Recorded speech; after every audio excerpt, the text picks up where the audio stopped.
Hi, hello. Can you hear me? Yes. Can I? Okay. Mm, Sharing. Okay. okay. Okay. First of all, many thanks to the organizers for this conference and inviting us to give this presentation, which discusses the donkey figurines of the Southern Levantine Early Bronze Age. It is a continuation of our research on domestic donkeys, Equus asinus, in our region, with reference to the local exchange system of the period. And also, it's a cautious view to what is called donkey burials.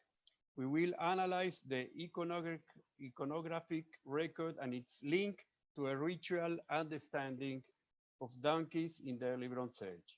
There are other animal figurines in burials and settlements, but there are not donkeys, and we are not dealing today with them. During the beginning of the early Bronze Age, remains in the archaeozoological record uh, records an increase in the frequency of equid remains, mainly of Equus asinus, the domestic donkey. In a previous paper, we have shown that the first evidence for domestication of this animal in the southern Levant occurred perhaps as early as the very end of the Rasulian Chalcolithic, but certainly by the very beginning of the EB around 3700 BC. Through a review of this data, we propose the possible existence of a group of persons who specialize in the utilization of these animals, who we call donkey caravaneers. To support this hypothesis, we will provide here additional sources from the Near East and ethnographic examples related to this subject. The main questions we raise in this talk are related to the identification of the figurines with donkeys, it is with the domesticated Equus asinus, while taking in consideration, one, the character of the early Bronze Age society, its economy and organization. Two, the archaeozoological record of EV donkeys. Three, the archaeological context of the figurine finds. And four, the socio-symbolic role played by the donkey. Just to refresh here the chronology of the different phases of the Chalcolithic and the early Bronze Age in the southern Levant, we present this table where the periods are accompanied by the main social and economic developments. According to Andrew Sherratt, the domestication of animals in the Near East during the Neolithic was conducted towards the exploitation through the slower for primary products such as meat, fat, bone, and skin. However, the subsequent secondary product revolution, which took place some 2000 years later in the Chalcolithic, was based on keeping the animals alive and creating new uses for the live animals. Thus, it was characterized by the exploitation of their secondary products, dairy products, as well as wool and hair from caprines and cattle, while cattle and equids, including the donkey, were for the first time exploited for transport and traction power. In the Levant, sheep, goat, pigs, and cattle were already domestication by the early Chalcolithic, but neither horses, donkeys, nor camels had been domesticated. So aside from cattle, no traction transport animals were available. The advent of the secondary products revolution and the metallurgical revolution, the copper mining and its products, were the prelude of the urban revolution. In the southern Levant, this process occurred at the end of the fourth millennium with the EB1B and the EB1, 2, and 3. This urban revolution actually was, in our point of view, the result of a major exchange network in commodities, pottery, flint, basalt balls, etc., which began already with the EB1. If we take a look to the changes from the Chalcolithic to the EV1, we can see the same type of products, but with a major range of distribution. For instance, if in the chalcolithic, the average radius of distribution of pottery from locales of production was 20 kilometers, in the early Bronze Age, it was between 60 and 100 kilometers. We think that the domestication of the donkey played an important role in the development of EV1 trade, not just of pottery, but also of other manufactured items as well as copper, etc. As such, it is critical to establish when precisely this animal appeared in the southern Levant. Wild equids are found from Paleolithic until the Chalcolithic period. However, looking at the equid frequencies in sites over time, as shown in this graphic, it is clear that equid remains increased significantly in the early Bronze Age compared to all previous periods. As for numbers, as shown in this slide, according to the available archaeological data from the southern Levant, wild species were found in few quantities during the Neolithic and the Chalcolithic periods. In most sites, the quantities range from less than 1% to 2% of all identified faunal remains.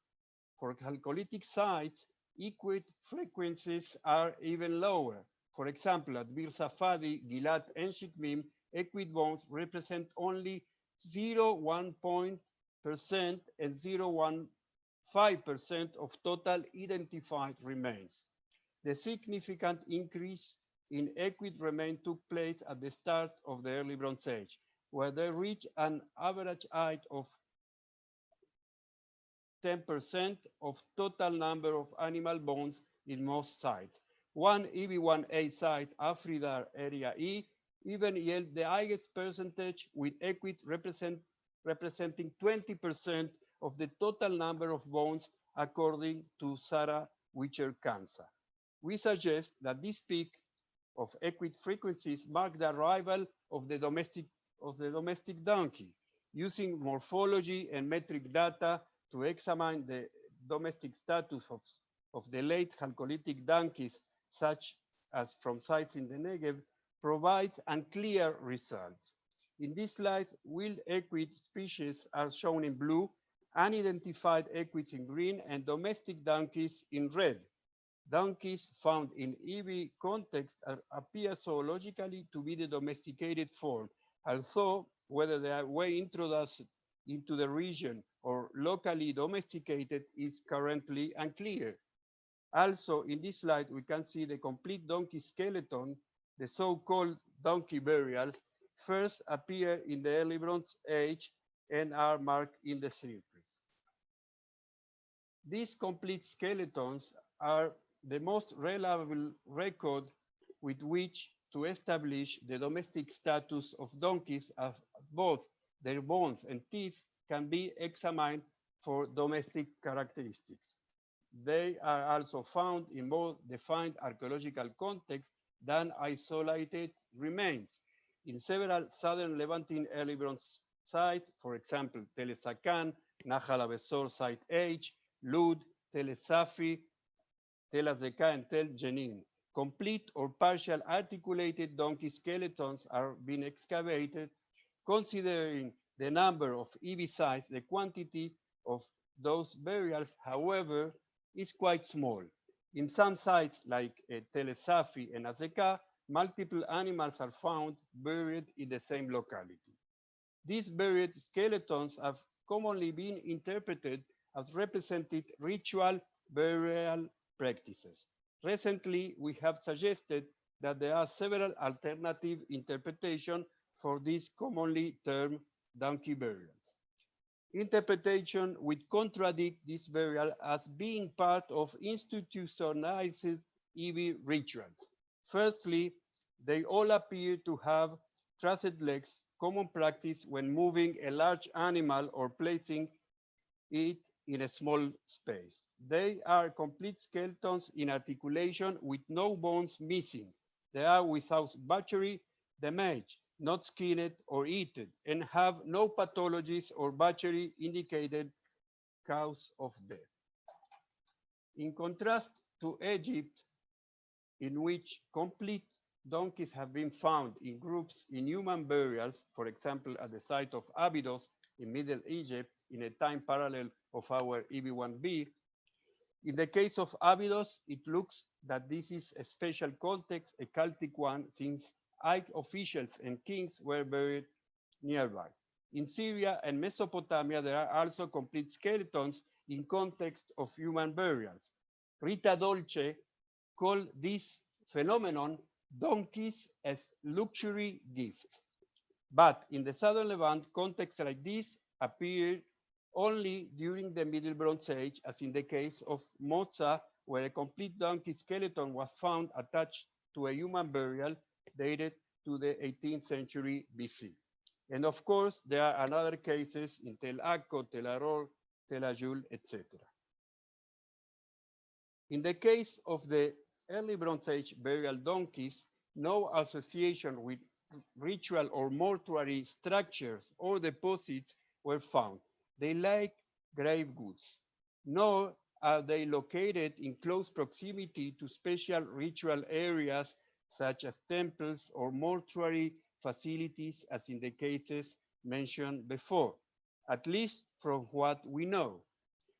Room floors which seal donkey burials at sites like Lud, Tel Safi, and Azekah show no knowledge of what lies underneath, such as markers, holes cut into the floor, etc. Most of the Ibi donkey remains belong to mature or old animals, meaning they were killed or died at the end of their working life.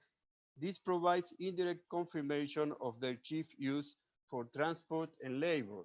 Therefore, they are unlikely to represent intentional ritual burials. Rather, disposal of valued work animals, not skinned or eaten, buried in a selected location, of course, dedicated to their disposal. This is the key idea. There is no evidence that these cases were intentional ritual burials. Other explanations for the donkey burials that we have explored range from symbolically based dietary taboos because they were considered unclean and so not consumed since they were work animals, or alternatively, that their meat was considered as not tasty since most died as mature adults. Another opinion on which is favored here is that in contrast to the anonymous herd animals that were exploited daily for food like sheep, goat, cattle, and pig, these specific donkeys had a special and close connection to people, much like pets, since they worked, traveled, were fed, and generally lived alongside a particular owner. As such, the Levantine donkey burials may represent a select group of animals that were related to a special community, perhaps donkey caravaneers, and as such were buried with their owners. We know that many colleagues have other opinions in this topic, and we welcome a discussion on this issue at this conference. And now to the ceramic figurines. Figurines of equids have been found in a number of early Bronze Age contexts, mainly in burials. They first appeared during the early Bronze Age 1B around 3300 BC.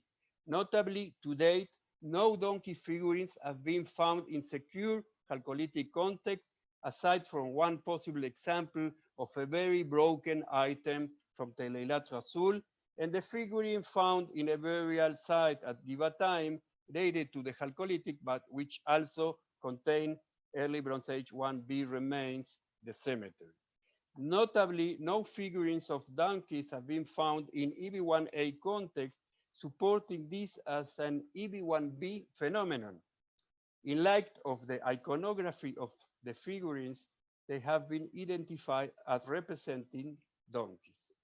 One of the clear attributes of these equid figurines is their ear size. Another element that characterizes this figurine is the presence of stiff and upright manes, also typical of donkeys, and also relatively short tails, which is another characteristic of the Equus asinus. We will not go in detail with the styles of the different figurines since all of them have some individual characteristics, both in the size and the shape of the containers and the position of the body of the animal. The figurines made of ceramics are not colored or decorated aside from one item which we know from Entzipori. The figurines are all approximately the same size. Most are schematic but have hails, eyes, nostrils. Some have upright manes and, as we have said, long ears and short tails. The main additional feature is that, in general, these figurines are shown carrying two containers, most of them bag-shaped panniers or pottery vessels similar to those of the early Bronze Age 1 and 2. Traditionally, horses in the Levant were not used as pack animals, and moreover, domestic horses were not present in the region at this time. The first version of these figurines are animals with containers on their side. According to written sources from Cappadocia in Turkey, for example, dated to the end of the 3rd millennium BC, donkeys could carry a burden of 75 to 100 kilos. There are also a few other types of artistic representation, like the shirt from Megiddo in the upper right. Several of the figurines with known context are found in burials from the EB1B, 2, and 3 at the sites of Pithat Yarmouk, Barkai near Enesur, Jericho, Tel Afek, Givatayim, and Azor. Here, two, two figures never published by McAllister, found in the collection of the Palestinian Archaeological Museum, today the Rockefeller. Unfortunately, we don't know the context, but we assume they are from either Gezer or Telechesi, sites McAllister excavated, and they are dated to the EB1B based on their similarity to donkey figurines from this period. And we thank Alegre Savariego, who show us the items. From their iconography, primarily, we can repeat that these figurines represent donkeys, working donkeys. The emphasis is on the panniers they carry, which are carefully portrayed. In other periods and regions, we find images depicting the donkey during working activities. Donkey figurines continue to be characteristic of the EB2 and 3 in the southern Levant. In the EB2, several items were found depicted with these two packages or jars attached to their side, some of them manufactured in metallic ware, a characteristic pottery from the Upper Galilee, as is the case of the examples from Tel Dan and also Entzipori. During the EB2, some of the figurines depict also saddles on their back with clear belting, as those from Lud and Hirbet Mahruk. One figurine from Jericho dated to the EB3 lacks containers, but its back is represented by a short, wide, slightly concave surface that could be interpreted as a saddle. Already in the EB2 and 3, there are also figurines portraying human riding donkeys, as in the case of Hirbet Zirakun on the left, claimed by the archaeologists as found in a cultic context, probably a temple or a sanctuary. However, figurines with two containers also appear in the site. As a first conclusion of the location of figurines and their context, and if we take a look again to the graph with faunal remains, donkey figurines only appear clearly during the early Bronze Age, parallel to the peak in Equus asinus faunal remains and the appearance of buried donkey skeletons.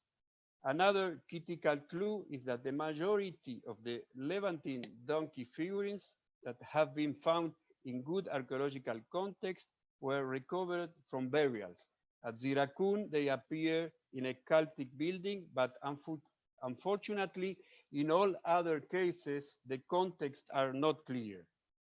To see geographically how the figurines are distributed on the map, we notice that they appear in several regions, but mainly in the central part of the country, the coastal plain, and alongside the Rift Valley. Here, the EV sites with donkey remains are the black dots, while the red dots represent chalcolithic sites with questionable donkey remains. Brown large dots represent localities where donkey figurines were encountered. Again, as you can see, donkey figurines appear together with early bronze sites. The data further suggests that donkeys, based on transportation in southern Levant, was conducted in the forms of caravans, as described in the sources of the Old Assyrian period from northern Mesopotamia and Anatolia, which were mentioned before, or as in pictorial representation as this stela from Abydos in Middle Egypt from the Nakada 3 phase parallel to our EB1b. From a slightly later period, we have the famous wall mural from Beni Hassan in Middle Egypt, dated to the FB2, shown here in the upper part of the slide, depicting Asiatics coming to the Nile region. Furthermore, a series of figures engraved on stone from the site of Serabit el Hadem in southern Sinai and dated around the same period, shown figures of Egyptian riding donkeys, as can be seen in the lower part of the slide. These are eye-ranking personages according to their dress and associated with text, and we wonder if those represented, for instance, of the donkey figurines of Zirakun in Jordan also represent officials related to public institutions. The Beni Hassan scene of the caravan with Asiatics is related also in some way to several references in text to the so-called Apiru, Habiru in the Egyptian sources, including the Amarna letters in which this group of people was identified as donkey caravaneers. Of course, we are not following literally Albright, and the question of the Habiru is not yet solved. And now, returning to the debate on the meaning of the figurines, how can we explain these items and their connection to the archaeological donkey remains? Since its domestication, the donkey has been an important player in the interaction between animals and human societies, as was reviewed in profuse literature, mainly from the last centuries, which have described the intimate relationship between humans and donkeys, often as a vector of thoughts and feelings, and not only as an economic asset. This perception of donkey has formed the basis of our socio-economic interpretation of these figurines. Their iconography is understood in the framework of what the art critic Erwin Panofsky called once artistic motifs, which represent a conventional meaning adapted to social, temporal, cultural, and geographic background. We suggest, furthermore, following Arnold Hauser, a Marxist art critic, that a significant part of the conventional meanings of the iconography of antiquity in general and late prehistory periods in particular allegorize part of society. We found an excellent ethnographic parallel that fit aspects of our Levantine data in the cult of beasts of burden from the Andean region of South America. This cult relates to the Lama camelid caravaneers. Ritual ceremonies of these earthmen in the Andes are called Erranza and Mesa, events where people gather in drinking feasts and offer gifts, which, among other aims, are intended to protect the llamas and increase their number. The Mesa is a ceremony related to ritual offerings in which several acts include the invocation of one of the supernatural owners of all animals to protect the camelid livestock. Most importantly, the ceremony is related to the burial of a person. In the case of the Lama caravaneers, the ceremony includes llama and alpaca figurines, which are included in the burial site covered with textile sheets. Camelid figurines, as those shown in the slide, were found in burial shrines in sites located at very high elevations in Argentina and Peru. A different aspect of the cult of the camelids in the Andean region is the existence of sanctuaries devoted to these animals along the routes, such as Urash Cruz in Bolivia, where the caravans of llamas are depicted as rows of standing stones in front of the altar, as in the figure in the center of the slide. Burials of camelid skeletons were also found in archaeological sites, as in Hualata Pampa in Peru, but they are together with camelid figurines in this case. Thus, we offer an interpretation of the donkey figurines found in Southern Levantine mortuary context as echoing that of the camelid figurines found in burial context in the Andean region. We suggest that the 5 sociological minutes. thank you. We suggest that the sociological background for the donkey figurines is the existence of a group of specialist merchants or donkey caravaneers which existed from the early Bronze Age onwards and engaged in expanding trade networks. These people specialized in the transportation of commodities and had expert knowledge of the management of donkeys. In addition to the donkey figurines, the burial of complete equids may reflect a custom, norm, or ritual practiced by such a group to honor the dead pack animals. Mutatis mutandis, a parallel may also be drawn from the 19th century muleteers from Lebanon, who were clearly identified as a separate and independent group. In a paper by Joan Chaker, she notes that they were perceived as self-employed, mobile, in contact with large numbers of humble people, and independent from patrons, wealthy clients, and employers. In his analysis of the muleteers of Catalonia and their peddling in the first half of the 20th century, Rob van Vegel placed them with the entire complex of human interaction with objects, including Karl Marx's conception of production, exchange, and consumption, mutually encompassing each other. These muleteers acquired their merchandises from its producers, and they marketed to consumers and other distributors. And they exchanged, for example, pottery for other goods.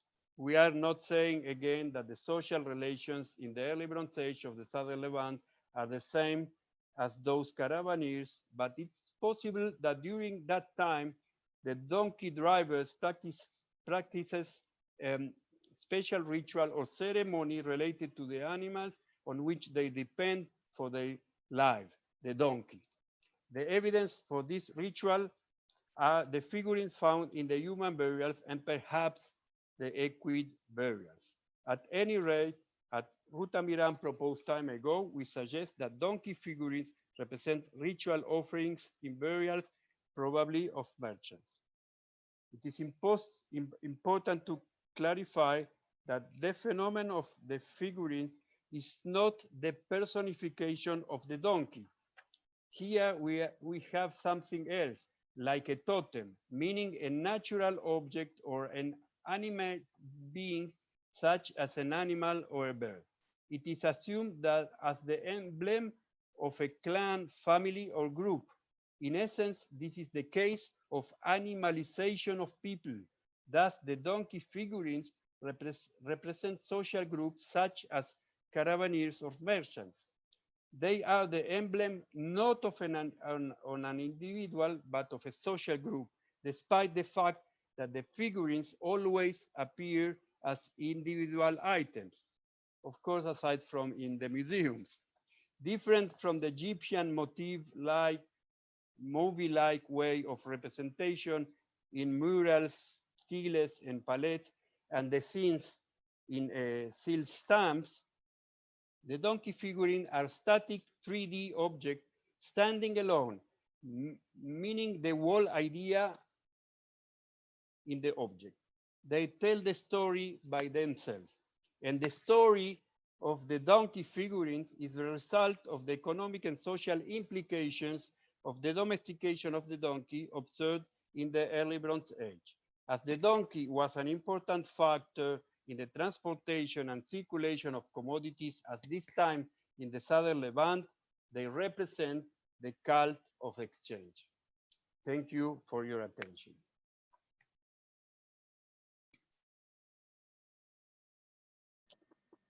Thank you very much. We're going to go now to our last